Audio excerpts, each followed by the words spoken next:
Vamos a la parte trascendente, vamos a escudriñar la palabra.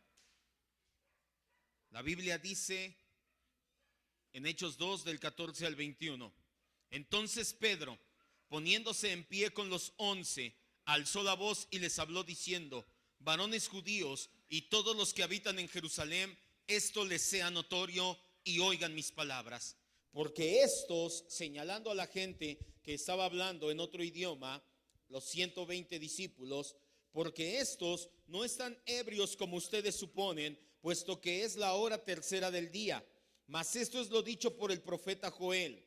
Y cita Pedro a Joel: en los postreros días, dice Dios, derramaré de mi espíritu sobre toda carne, y sus hijos y sus hijas profetizarán, y sus jóvenes verán visiones, y sus ancianos soñarán sueños. Y de verdad, sobre mis siervos y sobre mis esclavos y esclavas, de hecho es la traducción correcta, en aquellos días derramaré de mi espíritu y profetizarán, y daré prodigios arriba en el cielo y señales abajo en la tierra, sangre y fuego y vapor de humo. El sol se convertirá en tinieblas y la luna en sangre, antes que venga el día del Señor grande y manifiesto. Y todo aquel que invocare el nombre del Señor será salvo. Cierre sus ojos, vamos a orar. Vamos a rogarle, como siempre, como cada semana, como cada ocasión que estamos aquí, no solamente yo predicando, sino usted escuchando. Roguémosle al Espíritu Santo que derrame una vez más gracia sobre gracia a nuestras vidas, y que su palabra llegue hasta lo más profundo de nuestro corazón, Señor. Que por favor su palabra transforme nuestras vidas, mi Dios. Denos el querer como el hacer. Si alguien puede hacerlo, es solamente usted, Señor. De nosotros, de nuestra propia voluntad, no puede salir nada bueno, pero es su palabra la que lo va logrando, Señor.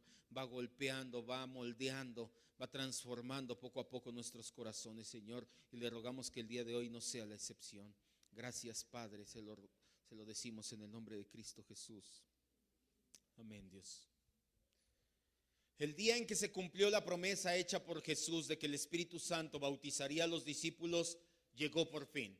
Antes de ascender a los cielos, el Señor Jesús les dijo: no se vayan de Jerusalén. De hecho, mucho tiempo antes el Señor les había estado diciendo: les conviene que yo me vaya, me voy a ir, pero vendrá el Paracletos, el Consolador. Pues ese día ya se cumplió en la fiesta de Pentecostés. Ese día en Jerusalén, al igual que en la fiesta de la Pascua y en la fiesta de los tabernáculos, la ciudad rebosaba de peregrinos. En esta ocasión, los peregrinos se encuentran a un grupo pequeño de galileos, pescadores. Lo notaron por su ropa, por su manera de ser, por su manera de vestir, por su manera de hablar. Incultos que sin explicación alguna, repentinamente comienzan a hablar en idiomas que se supone nunca estudiaron. Sin embargo, no fue la única predicción que se cumplió ese día. También lo que en varias ocasiones el Señor Jesús advirtió en su ministerio terrenal, se los dijo en varias ocasiones en el Sermón del Monte, en la oración sumo sacerdotal. Poco tiempo después de tomar la última cena, el Señor les advirtió a los discípulos con respecto a la reacción del mundo. Esta reacción ya se consumó. Burlas, odio, persecuciones y afrentas vendrán, les dijo el Señor. Ese mismo día comenzaron ya las burlas. A pesar de presenciar tan maravilloso acontecimiento, a pesar de estar presentes en un milagro sin precedentes, la gente, y eran varones piadosos, lo aclaró Lucas, en lugar de decir: oye, tengo que poner atención, ¿qué está pasando aquí? Aún así, al estar presentes a un milagro, hacían burlas. No nos vamos a cansar de decirlo. Por eso es que los milagros no son el evangelio, porque no podemos tener la certeza. La gente dice: es que si ves un milagro se van a convertir. No es verdad. Hubo gente que vio resucitado a Jesucristo. Los mismos Anás y Caifás, los fariseos, el concilio, les dijeron: oye, no está, resucitó. Oye, el cuerpo no lo encontramos, está ahí la guardia romana. Y ellos, en lugar de investigar y creer, ¿qué hicieron? Pagaron para que se divulgara una mentira.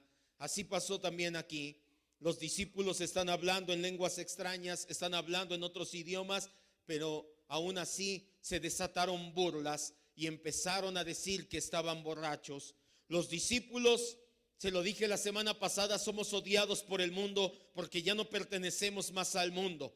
Ahora nosotros pertenecemos a alguien que el mundo odia. Odian a Cristo. Le aclaré, no odia su amor. El mundo no odia su gracia. El mundo no odia la prosperidad o las bendiciones de Cristo. Lo que el mundo odia de Cristo es el mensaje de arrepentimiento para perdón de pecados. Lo que el mundo no quiere escuchar de Cristo es que debes de llevar su señorío. Lo que el mundo no quiere escuchar de Cristo es que eres pecador y necesitas de Él para ser salvo. Y se lo dije, no estamos en un restaurante y la Biblia no es un menú para que elijas y digas: yo quiero la bendición, quiero la prosperidad, quiero el amor, quiero la gracia de Cristo, pero el señorío de su vida, lo demás no lo quiero. ¿Estás con Cristo o no estás con Él?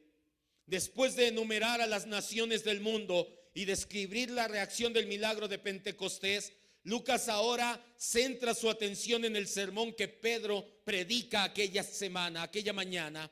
El sermón mismo es un modelo para otros sermones registrados en el libro de Hechos. Lo vamos a ir viendo conforme vayamos viendo a los diferentes predicadores en Hechos, Pedro, Esteban, etcétera. Nos vamos a dar cuenta que tomaron la misma estructura del sermón. Pedro comienza explicando el acontecimiento mismo y cita la profecía de Joel. Esto le da pie para poder predicar el evangelio mediante el sufrimiento, muerte y resurrección de Jesús. Y por último, Pedro llama a la audiencia a arrepentirse y ser bautizados. Algunos estudiosos son de la opinión de que el sermón de Pedro es más un discurso teológico escrito por Lucas que un relato histórico en sí. Hay mucha gente que dice: no creo que Pedro se haya parado y haya dicho esto tal cual. Más bien Lucas escribió un discurso que quedaría ad hoc ahí en esa parte. No creemos que haya sido así. Lucas, lo sabemos, no fue un testigo ocular de ese día. Lucas no estaba ese día específicamente ahí. Él tuvo que haber recabado la información muy probablemente del mismísimo apóstol Pedro, y Pedro fue quien le dio la información y le dijo: ¿sabes qué? Te voy a dar un modelo. Esto fue lo que hablamos ese día. Vamos a entrar entonces a la primera parte de este sermón. Lo que resta del capítulo, prácticamente todo es el sermón de Pedro. Lo vamos a ir desmenuzando, si no, no vamos a acabar en una semana, nos tardaríamos mucho. Vamos a ver la primera parte, versículos 14 y 15. Entonces Pedro se puso de pie, se levantó, de hecho es la traducción correcta, con los 11, alzó su voz, a voz en cuello, habló con toda la potencia de su voz y les habló a quienes, a la gente que estaba ahí reunida. Mucho ojo, eran miles de personas las que caminaban ese día hacia Jerusalén, hacia el templo. ¿Cómo lo sabemos? Porque al final del capítulo dice que se agregaron ¿cuántas personas a la iglesia? 3,000. Entonces había miles de personas. No creemos que haya habido 3,000, tal vez había 5, 6, 8,000 personas ahí reunidas, agolpadas alrededor. Dice: entonces Pedro se levantó con los 11, alzó la voz y les habló diciendo: compatriotas judíos y todos los que viven en Jerusalén, esto les sea notorio y escuchen mis palabras, porque estos no están ebrios como ustedes suponen, porque es la hora tercera del día. Vamos a desmenuzar parte por parte. Primero, Pedro inmediatamente, después de que el Señor Jesús asciende a los cielos, asume el liderazgo de la iglesia. Pedro se da cuenta que alguien tiene que asumir el liderazgo. Pedro ya estaba restaurado a su oficio apostólico. Recuerde, cuando terminó el evangelio de Juan, Jesús le dijo: Pedro, ¿me amas? Pedro, ¿me quieres? Pedro, ¿me quieres? Sí te quiero, Señor, tú lo sabes todo, sabes que te quiero. Y enfrente de todos los discípulos les dice, o al menos de la mayoría: apacienta mis corderos. Pedro fue restaurado completamente a su oficio apostólico. Pedro se da cuenta de la situación y dice: alguien tiene que asumir el liderazgo, alguien se tiene que levantar y guiar esta situación. Es entonces que Pedro se pone al frente del grupo de estos 120 en Pentecostés. La gente estaba perpleja por el milagro. No daban crédito de lo que los discípulos hablaran en otros idiomas. Entonces Pedro se levanta y se proyecta como el líder de los apóstoles.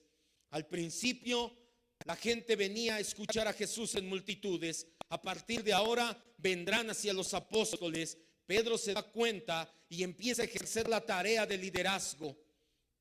Pedro es respaldado por sus compañeros. Por eso Lucas escribe: Pedro se levantó y los 11 con él, haciendo alusión a que los 11 estaban respaldando. ¿Sabes qué? Él es nuestro portavoz, él es el que está llevando, nosotros estamos respaldándole por completo. Pedro, respaldado por sus compañeros apóstoles y lleno del Espíritu Santo, se para frente a miles de judíos cerca del área del templo. Ya entendimos que esto era así. Con plena confianza y con la energía de su voz, se dirige hacia la multitud. La presión de lo incierto empuja a los apóstoles a dar un paso hacia adelante, a explicar lo que está pasando. Así, el que a los ojos de la mayoría era un inculto y ordinario pescador llamado Simón, encuentra un lugar desde el cual se levanta y empieza a alzar la voz a la muchedumbre. Dice Lucas al pie de la letra: se puso en pie. El verbo que utiliza es histemi, que no significa nada más literalmente se levantó, como si estuviera sentado en una silla y se levantó a hablar. La palabra histemi también se puede traducir como se levantó en alto o enfrentó a. Lo que Lucas nos quiere decir aquí no es tanto de que Pedro y los apóstoles estaban sentados en una silla, vieron las burlas y se pararon, sino que se levantó, tomó acción, fue y enfrentó a esas personas que estaban haciéndole burla. La presencia de los otros apóstoles cerca de Pedro muestra a las personas que precisamente está siendo respaldado y que habla a nombre de todos. Pedro pronuncia un sermón. Muy probablemente lo dijo en arameo. Pedro, no nos da indicios la Biblia para suponer que lo habló en los muchos idiomas que allí estaban. Acuérdese, se lo dije la semana pasada, la mayoría de las personas allí eran bilingües o hasta políglotas, 3 o 4 o más idiomas. Todos hablaban arameo, que era la lengua nativa, más griego muy probablemente los que tenían situaciones al norte, y aparte la lengua de donde habían nacido. Por eso es que Pedro se levanta y habla en esa lengua, en arameo. Al final nos damos cuenta también por la reacción de la gente, porque todos entendieron y se compungieron de corazón. Pedro levanta la voz y les dice: compatriotas judíos y todos los que viven en Jerusalén. A medida que se va desarrollando el sermón, vemos cómo Pedro va tomando más y más confianza. Primero les dice compatriotas, después apela a su orgullo religioso y les dice varones israelitas. Lo vamos a ver después en el versículo 22. Y ya en la última parte del sermón, ya hasta los llama varones hermanos. Esto lo vamos a ver en el versículo 29. Vemos cómo Pedro se levanta y empieza poco a poco a tomar más fuerza y más fuerza. Y ya a partir de ahí nadie lo paró hasta que murió crucificado a las afueras de Roma. Pedro se dirige a todos, también a la gente que viene de fuera, a la gente que ya vive ahí, y comienza a explicarles. Lo primero que Pedro les dice es: oigan, sentido común. Tienen que empezar a utilizar su sentido común. Estos hombres, y señalando a los 120, no están borrachos como ustedes suponen. Son apenas las 9 de la mañana. La traducción literal lo leemos: la hora tercera del día. Cuando los judíos dividen su horario, lo hacen en 2 vigilias o en 2 partes de 12 horas. 12 horas en la mañana, 12 horas en la tarde. La hora tercera es las 9 de la mañana. Para ellos el día empieza a las 6, de 6 a 6. No como nosotros de 12 a 12, sino de 6 a 6. Hay algunos eruditos que proponen que hasta era un poco más temprano, que eran tal vez las 8 de la mañana, porque en el verano los días se alargan, en el invierno los días se acortan. De hecho, por eso tenemos horario de invierno y de verano aquí en el país. Esto ha sido siempre así. Entonces, como los días eran más largos, fue para finales de mayo cuando Pedro se levanta a hablar. Estaban en verano, el día era más largo, la vigilia se dividía en 13 y 11. ¿Qué quiero decir con esto? Que no eran las 9 de la mañana, muy probablemente eran las 8 de la mañana. Era un sábado. Estaban en la fiesta de Pentecostés. La costumbre era dar la primer comida cerca del mediodía, y como le dije, la cultura de ellos no era cualquier hora es buena para tomar. No es que no se emborracharan nunca, pero en su cultura era: bueno, vamos a tomar los alimentos, ya con los alimentos tomamos nuestro vino y ya podemos seguir tomando a lo mejor un poco más de vino, y se alegra su corazón. Por eso es que Pedro se levanta y les dice: oigan, sentido común, son las 8 o 9 de la mañana. No hemos tomado todavía el primer alimento. ¿cómo pueden decir ustedes que estos están borrachos? Versículos 16 al 18. Ya les explicó Pedro cómo está la situación. Dice, no están borrachos, son las 8 de la mañana. Mas esto es lo dicho por el profeta Joel. Da la vuelta ahora Pedro y les dice, les voy a explicar qué es.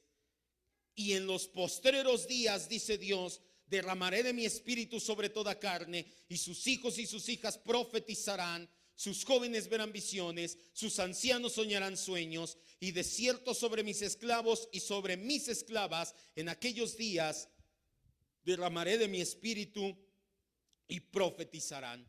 También vamos a ver parte por parte, porque aquí hay algunas partes de la profecía de Joel que mucha gente malinterpreta, tuerce y cree que la profecía es para siempre, porque ese día se derramó el espíritu y era para profetizar toda la vida. O peor aún, toman de aquí este contexto, y ahorita lo vamos a ver, este pasaje de Joel, el pasaje de Pedro o de Hechos 2, nos habla acerca de Pentecostés y unos días antes de la muerte de Cristo, y hay gente que toma de aquí este pasaje para hablarnos acerca de la segunda venida de Cristo. Y cada vez que hay luna roja, porque hay lunas rojas cuando hay luna llena, no todas las veces, pero por ahí hay luna roja, y de repente ya empiezan en sus redes o en algunos lugares que ya viene el Señor, que ya está la luna de sangre, que ya va a regresar Cristo, que te arrepientas, que Israel es el reloj profético de Dios y no sé cuántas insanidades doctrinales más. Este pasaje se refiere a Pentecostés y unas partes muy específicas, y ahorita vamos a ver cuáles, se refieren a lo que se acababa de cumplir unos días antes cuando murió Jesús y no más. Pedro comienza su sermón citando un pasaje del Antiguo Testamento. Pone en práctica lo que aprendió a la perfección con Jesús.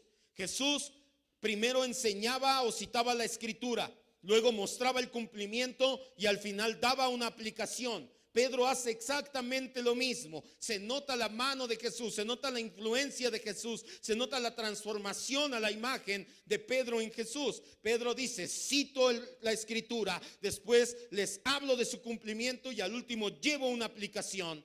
Pedro cita al profeta Joel. Vamos a Joel 2:28.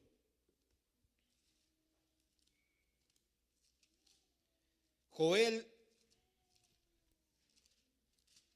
predicó acerca de esta situación. Joel 2:28 al 32.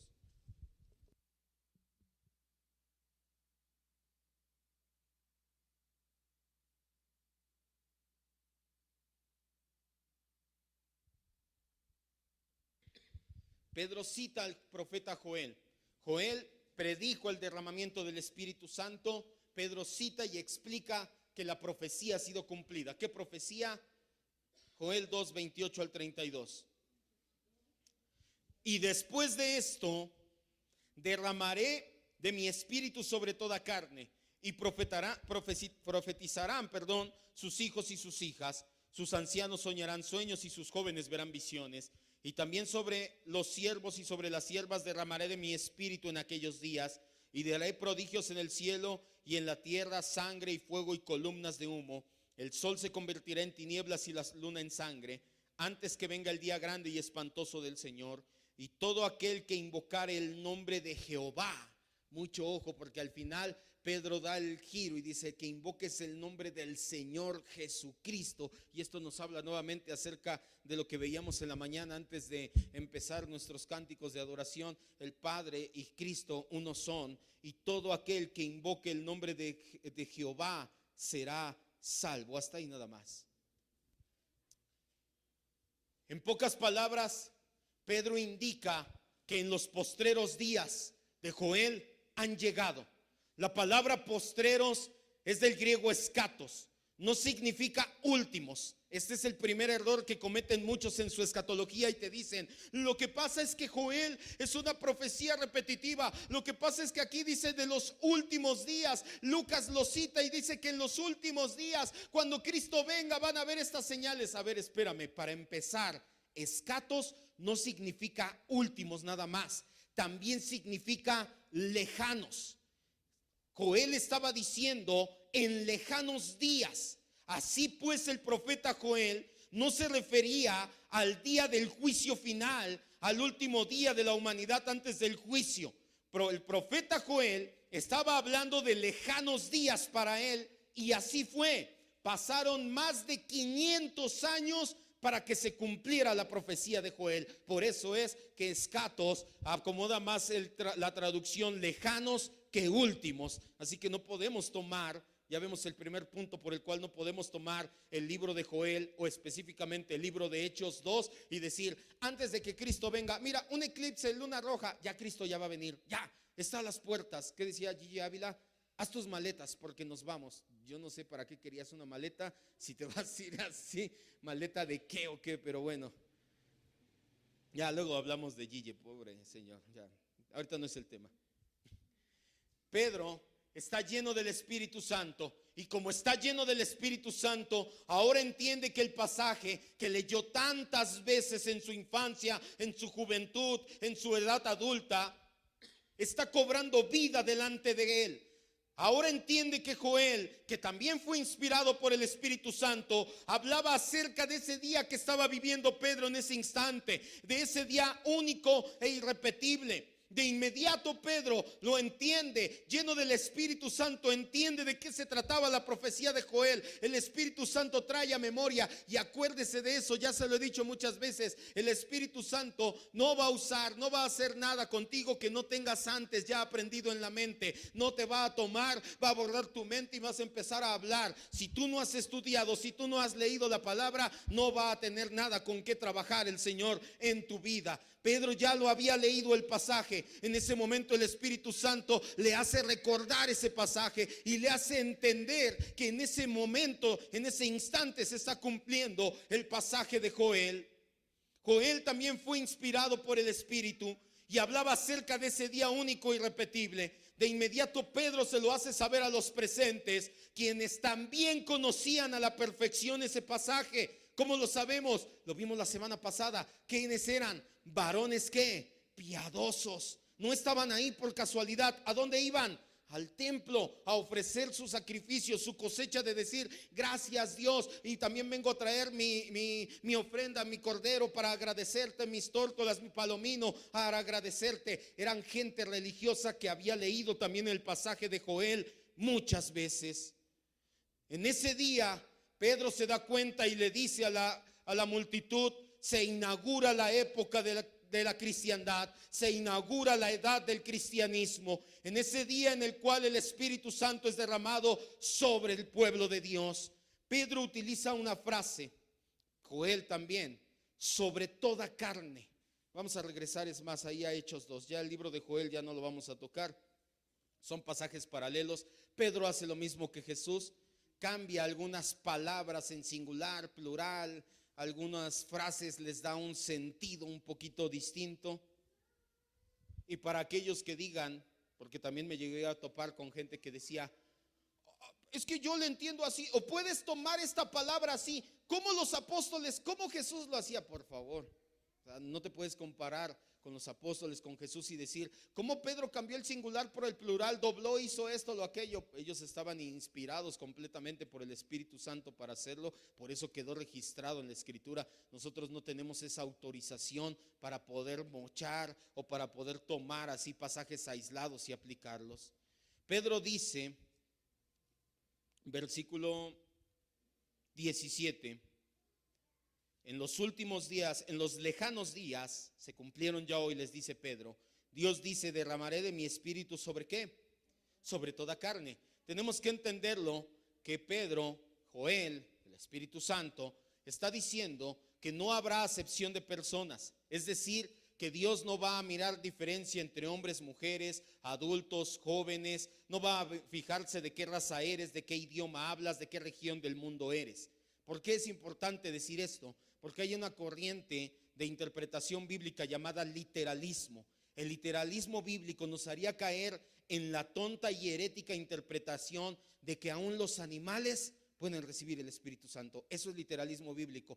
Aquí dice sobre toda carne. Y entonces, ¿los animales de qué están hechos? De carne. Ahí está, entonces también eso es tonto y es herético. No podemos tomar el literalismo bíblico como una manera de interpretación. Una prueba más y un ejemplo más de que tener una buena hermenéutica es de bendición. En la profecía de Joel, la expresión todo ser humano, sobre toda carne, incluye hombres y mujeres. Y se cumple cuando Pedro lo dice, y se cumple a lo largo del libro de Hechos. Lucas no hace distinción entre hombres y mujeres. Ambos, hombres y mujeres, son perseguidos. Hechos 8:3, no vayas. Ambos, hombres y mujeres, se unen a la iglesia. Hechos 17:4 y 12, no vayas. Tú puedes decir, sí, allá había 3,000 personas. No, pero también el libro de Hechos nos habla de mujeres, nombres de mujeres específicamente que se unen a la iglesia. Ambos, hombres y mujeres, enseñaron en la iglesia. Hechos 18:26, no vayas, tiene un contexto la enseñanza de la mujer. Ya cuando lleguemos ahí, no es que se paraban en el púlpito a enseñar, pero ya veremos cuando lleguemos a Hechos 18:26 que también las mujeres pueden y deberían de enseñar a otras mujeres. La frase después dice Pedro, sus hijos y sus hijas profetizarán. Significa que a partir de ese entonces ya todos los que creemos en Cristo Jesús y somos llenos del Espíritu Santo tenemos que profetizar. No, en el ambiente del Antiguo Testamento profetizar significaba hablar acerca del futuro. En el día de Pentecostés no se estaba hablando acerca del futuro, estaban hablando acerca de las maravillas de Dios en otro idioma.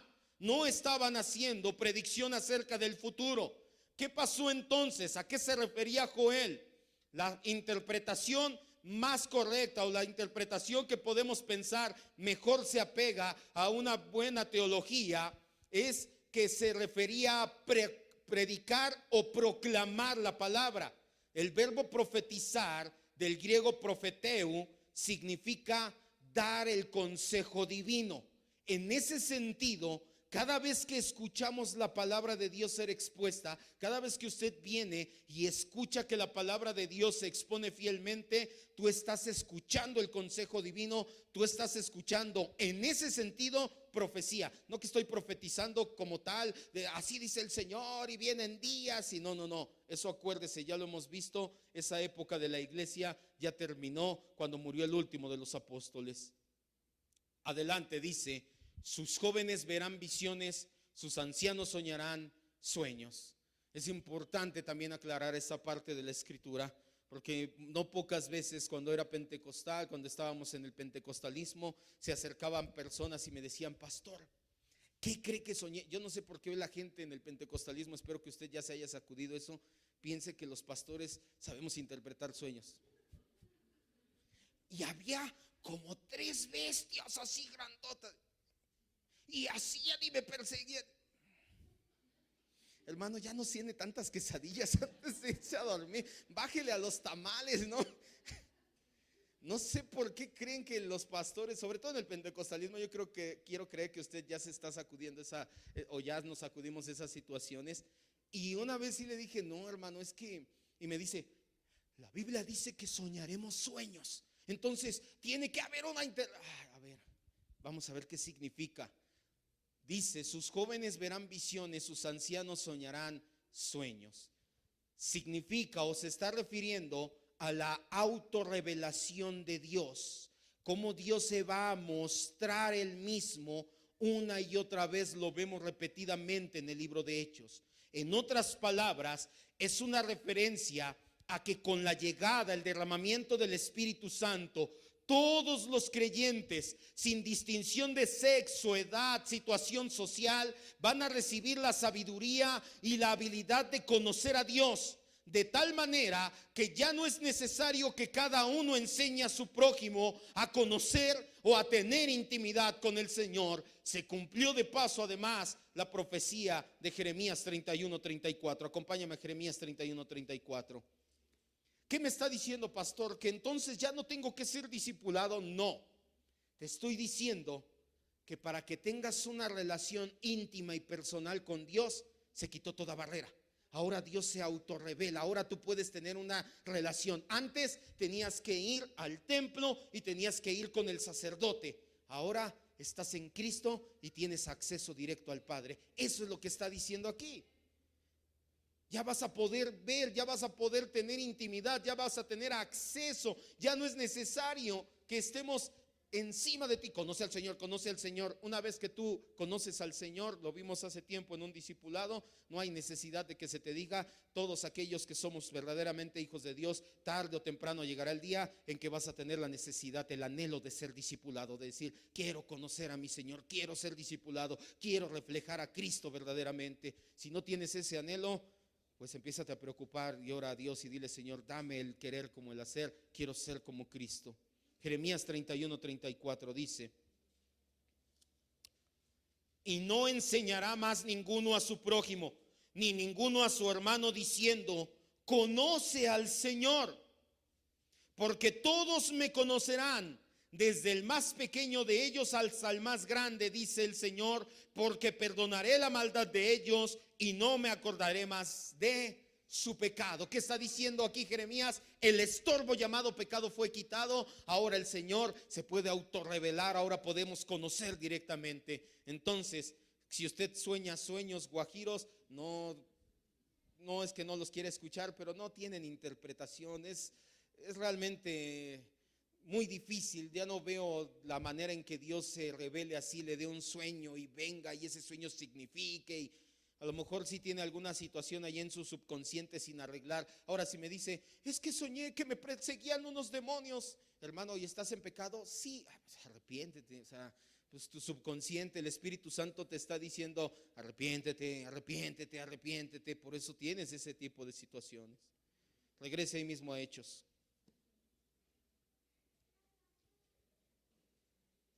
Versículo 18. Esa parte me encantó. No le había puesto la atención necesaria hasta esta vez que la estudié.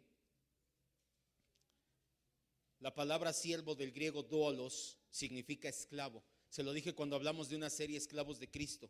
Cuando se tradujo la Reina Valera, a propósito no tradujeron esclavo, a propósito tradujeron doulos como siervo, por el contexto en el cual estaba la esclavitud, y dijeron, es una palabra muy fuerte y va a confrontar muchos, vamos a bajarle un poquito, vamos a ponerle siervo. Gracias a Dios por los manuscritos originales podemos ir, echarlos un clavado y ver que el sentido es esclavo. Verdaderamente aquí la palabra debería de ser esclavo y esclava. ¿Y por qué es impactante? Porque en este pasaje, en esta última parte, versículo 18 dice, y de verdad, les voy a decir una verdad sobre, y aquí lo cambia Pedro.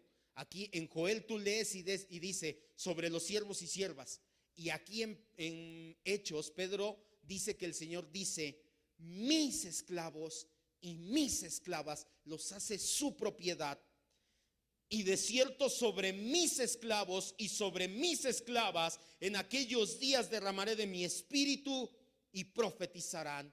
La referencia a esclavos significa que Dios concederá su Espíritu Santo sobre toda clase social, que no se va a fijar si eres bueno, si tienes dinero, si eres de la alta sociedad o si eres de lo más bajo en la escala social. No importa en qué estrato de la escala social tú estés, el Señor va a derramar y ha derramado de su Espíritu Santo sin importarle en dónde estés en la escala social. Muchos de estos esclavos, los vamos a ver más adelante, es derramado el Espíritu sobre de ellos. De hecho, muchos de ellos ni siquiera son judíos, son esclavos gentiles, tanto hombres como mujeres, que van a recibir al Espíritu Santo y van a conocer personalmente a su Dios. Dios derrama de su Espíritu sobre todos, siervos, libres, esclavos o no, de modo que todos podamos compartir los dones que Él nos da unos con otros. Versículos 19, 20 y 21. Y daré prodigios arriba en el cielo y señales abajo en la tierra. Sangre y fuego y vapor de humo. El sol se convertirá en tinieblas y la luna en sangre antes de que venga el día del Señor grande y manifiesto, y todo aquel que invocar el nombre del Señor será salvo. La primera parte, daré prodigios arriba en el cielo y señales abajo en la tierra. Lucas dice que Pedro citó a Joel. Lo que Lucas no nos dice es cómo aplicó verdaderamente Pedro la profecía de Joel. Lo que no nos dice Lucas es que esta profecía se cumplió, pero se cumplió en el momento de la muerte de Jesús. ¿Qué pasaron desde las 12 del día hasta las 3 de la tarde en el Gólgota. Lo vimos en Mateo 27:45. Vimos una predicación de ello aquí. ¿Alguien se acuerda? ¿El cielo qué? Se oscureció. ¿Dónde quedó el sol? No se supo. ¿Hubo un eclipse? No se puede, tenía que haber luna llena. Era la Pascua, la fiesta de la Pascua. ¿Se nubló? Si se hubiera nublado, ¿qué hubieran escrito los evangelistas? Ese día se nubló. Simple y sencillamente, ¿qué dicen? La tierra se cubrió de oscuridad, una oscuridad que no dejaba ver nada. ¿Alguien se acuerda cuál era la aplicación de esa parte? ¿Sí se acuerda que lo vimos? ¿Por qué se oscureció ese día? Naturalmente no sabemos, no hay explicación. Espiritualmente todos los pecados de nosotros fueron a recaer encima de la cruz, oscurecieron ahí ese día para que nosotros pudiéramos ser libres y pudiéramos ser salvos. Dígale gracias, Cristo. Lucas no nos dice de la aplicación correcta. Lucas cita a Pedro, Pedro está hablando de Joel, pero no nos dice que esta aplicación ya se había cumplido el día que crucificaron a Jesús. Durante 3 horas las tinieblas cubrieron la tierra. En ese lapso del día el sol no fue visible. Las señales de la naturaleza fueron elocuentes ese día. El testimonio de la muerte de Cristo se cumplió ese día. Lucas no dice que en Pentecostés Dios cumplió la profecía de Joel respecto a las señales y prodigios. Es otra de las faltantes de Lucas, o de lo que tenemos que escudriñar para entender correctamente. Es que aquí dice que va a haber prodigios y señales. Dice que serán ese día, no dice que van a ser toda la época de la iglesia en cualquier lugar. ¿Significa que Dios ya no puede hacer nada? Por supuesto que no. Dios puede hacer lo que quiere, cuando quiere y como quiere. Lo que significa es que ya no es el patrón a seguir por una iglesia. Que si en tu iglesia no hay prodigios, no hay señales, no hay milagros, no está el Espíritu Santo. Mentira. Lo único que no se puede hacer en una iglesia sin el Espíritu Santo son vidas transformadas. Todo lo demás sí se puede hacer, hasta los falsos milagros. Tú puedes ver iglesias donde hay falsos milagros, pero no hay vidas transformadas. Lo único que no se puede hacer en una iglesia sin el Espíritu Santo es que tu vida y mi vida cambie la imagen de Cristo. Podrás tener conocimiento, pero no vas a tener una vida a la imagen de Cristo. Pedro cita al profeta Joel, predice que estas cosas van a tener lugar antes de que venga el día grande y glorioso del Señor, pero no se está refiriendo al regreso de Cristo. Aparte de lo que vemos en el capítulo 1, ya hablamos de ello, cuando los ángeles anuncian que así como se fue, un día Cristo regresará. Lucas no vuelve a tocar el tema de regreso de Cristo. El énfasis en el pasaje de Joel, el énfasis en el pasaje de Hechos 2, no es el regreso de Cristo. Joel y Pedro no hablan de la segunda venida de Cristo. De aquí no podemos echar mano para sustentar ninguna doctrina escatológica. El énfasis en Hechos 2 y en Joel 2 es la muerte, resurrección, exaltación de Cristo y el día de Pentecostés, pero no el regreso de Cristo. ¿Eso significa que el regreso de Cristo no tiene relevancia en la doctrina cristiana? No estoy diciendo esto. Pedro después fue madurando en su teología y cuando escribe sus cartas, ahí nos habla del regreso de Cristo. Primera de Pedro 5:4. Por si alguien le quiere citar Hechos 2 para decirle, mira, ya va a venir el Señor. Tampoco no lo humilles, no te enojes, pero con calma.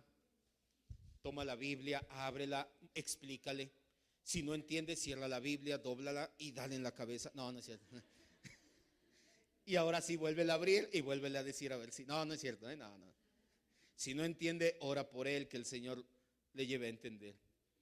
¿Esto es lo que piensas tú, pastor? No, déjame decirte que no te estoy diciendo lo que yo pienso. He hecho mano de varios comentarios bíblicos. ¿Qué pensaba Calvino al respecto? ¿Qué pensaba Lutero al respecto? ¿Qué piensa la iglesia luterana? ¿Qué piensa la iglesia? Hago un consenso y digo, esto es lo que se ha creído durante 2000 años, para no cometer el error de decirte, esto es lo que yo le entiendo. No, ese es el camino seguro a la herejía. Ya se lo he dicho, una buena hermenéutica tiene un respaldo histórico y tiene un respaldo en el presente. ¿Soy el único que predica esto? No, también ahí están otros pastores. No es que me compare con ellos. Obviamente ellos son mucho más famosos, pero es lo que predica Miguel Núñez, es lo que predica Sugel Michelin, también es lo que predica nuestro hermano Eliseo Tapia. Vaya, él sí está más cercano. O sea, no nada más es algo que yo estoy dando, es algo que está a lo largo de la historia y es algo que predicamos en el presente varios pastores, y eso todavía nos da mucho más respaldo.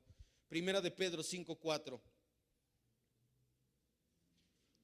Aquí sí, Pedro se está refiriendo a la segunda venida de Cristo.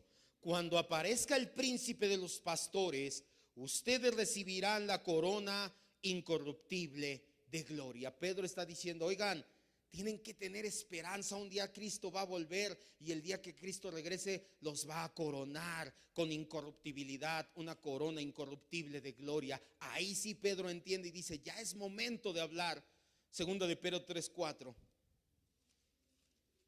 No estoy diciendo que la escatología no tiene importancia, pero aún el mismo Señor Jesús, cuando se acercaron sus discípulos, restaurarás el tiempo de Israel. Háblanos de escatología. ¿Qué les dijo el Señor? Váyanse a predicar el evangelio primero. Segunda de Pedro 3:4 y después 10:13. De hecho, si tu Biblia dice como la mía, el subtítulo en el capítulo 3 es el día del Señor vendrá. Diciendo, ¿dónde está la promesa de su advenimiento? Hay gente que se la pasa diciendo, no, que Cristo va a regresar, porque desde el día en que los padres durmieron, todas las cosas permanecen así como desde el principio de la creación. Versículo 10.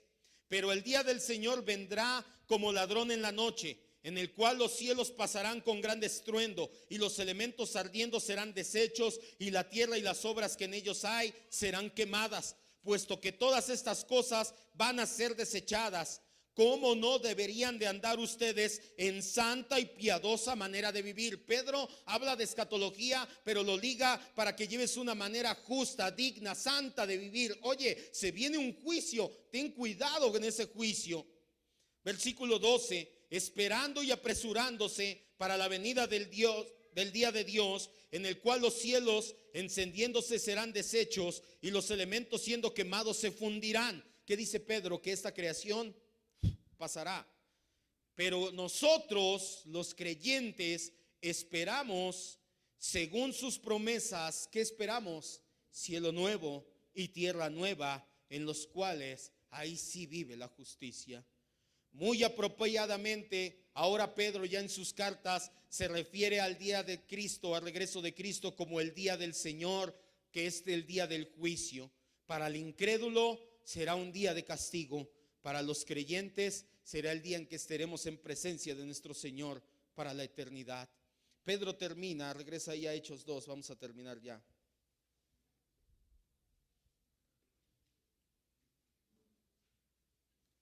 Pablo, de hecho, en Romanos 10:13, no vamos a ir, también lo cita. Pedro termina esta primera parte, porque todavía no termina su discurso, pero termina esta primera parte de citar las Escrituras, diciendo, todo aquel que invoque o que invocare el nombre del Señor será salvo. Pedro usa el último versículo de su cita de la profecía de Joel como una introducción. De hecho, este versículo que estamos viendo es un eslabón que nos une a la siguiente predicación. La semana entrante, primero Dios, ya vamos a ver cómo Pedro toma este versículo de invocar el nombre del Señor y ser salvos para presentar, para explicar el evangelio. Pablo también utilizó este mismo texto, no vayas, en Romanos 10:13, todo aquel que invocar el nombre del Señor será salvo. La forma de este versículo de Joel en particular es muy especial. Pedro ya no habla en plural, Pedro ya no se dirige a la multitud como un todo. Ahora Pedro lo hace de una manera personal. Ahora confronta al individuo a que escuche el evangelio. No dice los que escuchen, ahora el que escuche y el que invoque el nombre del Señor, no los que invoquen. Pedro dejó de divagar y de hablar en plural para referirse al corazón de cada uno de los presentes. Ha dejado de hablar en plural, hace un llamado personal. A estas alturas del sermón, los oyentes entienden el término Señor como equivalente a Dios, y más adelante lo entenderán como equivalente a Cristo cuando Pedro concluya su sermón. invocar el nombre del Señor era una frase, un hebraísmo que utilizaban con mucha frecuencia. Vamos a una última cita, Génesis 4:26.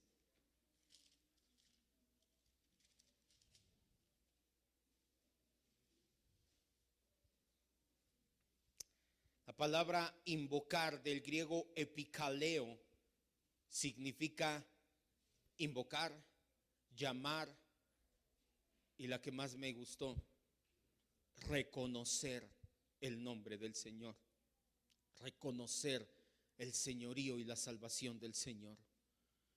Este es un hebraísmo, Génesis 4:26.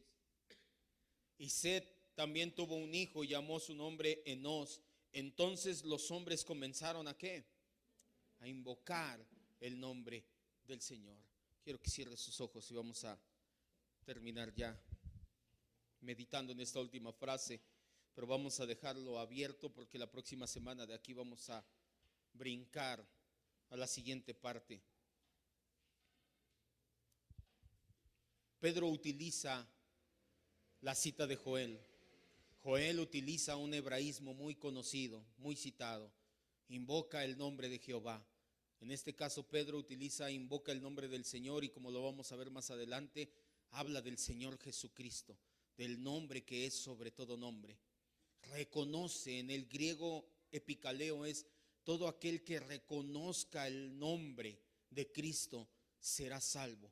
Todo aquel que reconozca que necesita de Cristo, todo aquel que reconozca que ha nacido y que está en pecado constantemente, todo aquel que reconozca que por sus propios medios no se puede salvar, todo aquel que reconozca su necesidad de un Salvador, será llevado a los pies de Cristo y será salvo. Estoy parafraseándolo. Dios abrió el camino de salvación a todos ese día.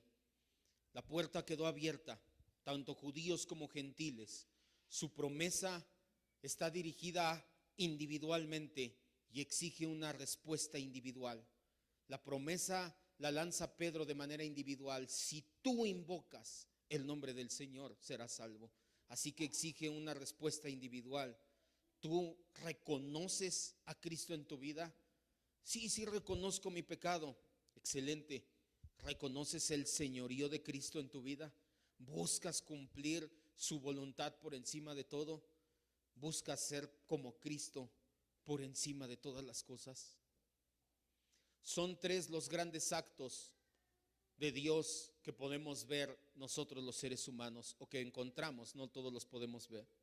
La creación, la encarnación, que se refiere en el momento en que Cristo tomó forma humana hasta el día de su resurrección y ascensión a los cielos, y el derramamiento del Espíritu Santo en Pentecostés. Son los 3 más grandes acontecimientos de nuestro Dios en la historia. En los 3 estuvo presente como una Trinidad, pero en cada uno resaltó una persona diferente de la Trinidad. El Padre resalta en la creación, el Hijo resaltó en la encarnación, y obviamente en Pentecostés, en el día del derramamiento del Espíritu, el que sobresalió fue el Espíritu Santo. Ese día el Señor, con el derramamiento, separó a la iglesia y le dio una identidad completamente independiente del judaísmo. Por eso Pedro se refiere y les dice: invoca el nombre del Señor Jesús y serás salvo. Por eso el Señor les dio diferentes idiomas y les mostró que el evangelio no es de una sola cultura. El evangelio no le pertenece al judaísmo. Sí, la salvación viene de los judíos, no lo podemos negar. El mismo apóstol Pablo lo dice, Jesús mismo lo dice también cuando le habla con la samaritana. Pero el evangelio, el mensaje, la iglesia que proclama el evangelio tiene una identidad separada del judaísmo. Lo vamos a ver también más adelante. No te tienes por qué circuncidar y llevar una dieta kosher y hacer tantas situaciones que hacen los judíos. Culturalmente ellos está bien que lo hagan, nosotros no. A nosotros nos hace un llamado personal el día de hoy, como lo hizo ese día Pedro, como lo hizo Joel en su momento. Si tú invocas, si tú reconoces al Señor Jesucristo, serás salvo. Es un mensaje universal. No conoce de fronteras, no conoce de idioma, no conoce de región, no conoce de raza. Y al mismo tiempo es un mensaje personal. No lo debemos de asumir como mi papá ya es cristiano, mi tío es cristiano, mi familia es cristiana. No, tú reconoces el nombre de Cristo, tú reconoces tu pecado y necesidad de salvación, y tú reconoces el señorío de Cristo, porque solamente aquel que reconoce el nombre de Cristo será salvo, dice la Escritura. Cierre sus ojos y vamos a decirle: Señor Jesús, queremos reconocer primeramente nuestro pecado. Hágalo de manera personal, dígale: reconozco mi pecado, Señor, reconozco mi necesidad de un Salvador, y lo haré todos los días. El evangelio es para escucharse, para predicarse, para entenderse, para amarlo y atesorarlo todos los días. No es que lo escuches una vez y lo dejes de escuchar. Repítetelo a ti mismo todos los días. Si yo no lo predico aquí un domingo, un miércoles, tú repítetelo en la semana. Es básico en la vida de un cristiano. Señor Jesús, reconozco mi pecado, reconozco mi necesidad de un Salvador. Reconozco que si no das tu vida por mí, que si no pones tu sangre para limpiar mis pecados, yo nada puedo hacer para estar delante de mi Padre Celestial. Pero al mismo tiempo, Señor, reconozco tu señorío sobre de mi vida. Y te rogamos, Señor, te ruego que nos lleves a ser más como Cristo. Que así como ese día Pedro se levantó, cual si fueras tú por medio de él, que así fue. Te imitó de manera excelente. Así como tú lo hubieras hecho, Pedro se levantó y lo hizo. Así queremos, Señor, poder ser imitadores tuyos. Queremos ser, Señor, pequeños Cristos, en el sentido de reflejarte a ti en todo momento y en todo lugar. Eso es lo que significa la palabra cristiano, de hecho, pequeños Cristos. Personas que portamos tu imagen y semejanza, personas que reflejamos tu señorío a donde quiera que vayamos, Señor. Te rogamos, mi Dios, que nos lleves a reconocer nuestra necesidad de salvación, pero que también nos lleves a reconocer tu señorío en nuestras vidas. Te rogamos que esta palabra también, Padre, baje a lo más profundo de nuestro corazón, nos haya abierto los ojos en cuanto a errores que pudiéramos haber tenido doctrinalmente, y que podamos